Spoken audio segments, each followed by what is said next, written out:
अभी आपको बताएं, टंडोजाम में मदरसे की छत गिरने से 30 बच्चे छत तले दब गए हैं, जिन्हें निकालकर टंडोजाम और सिविल अस्पताल मुंतकिल किया गया है, जिसमें 2 बच्चे जाँ बहक हो गए हैं। इस बारे में मजीद तफसीलात हासिल करेंगे नुमाइंदा बोल न्यूज़ इरफान अराइन से। इरफान, अपडेट कीजिएगा।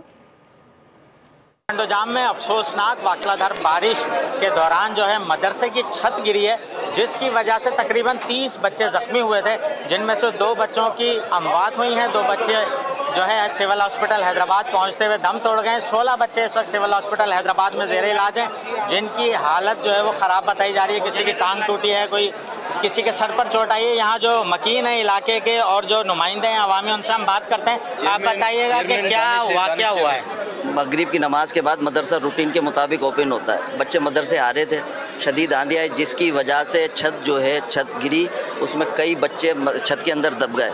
एहलिया ने मोहल्ला ने अपनी मदद आपके तहत पहले इनिशियल वो किया, रेस्क्यू किया। फिर उसके बाद इनाम फाउंडेशन की जो एम्बुलेंस है उनसे रब्ता किया गया, मोहिब भाई से, और दीगर जो एम्बुलेंस थी उनको फौरी तौर पर भेजा गया। रेस्क्यू 1112 वहाँ पहुंची। अच्छा, कितने बच्चे थे मदरसे में? कम से कम उस वक्त 50-60 के करीब बच्चे थे। जो इंजर्ड हुए जो 25 से 30 बच्चे थे।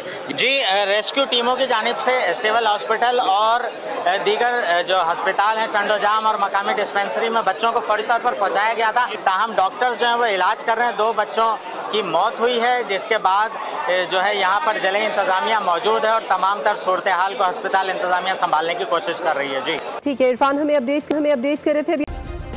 सब्सक्राइब करें और बेल दबाएं ताकि कोई खबर रह न जाए।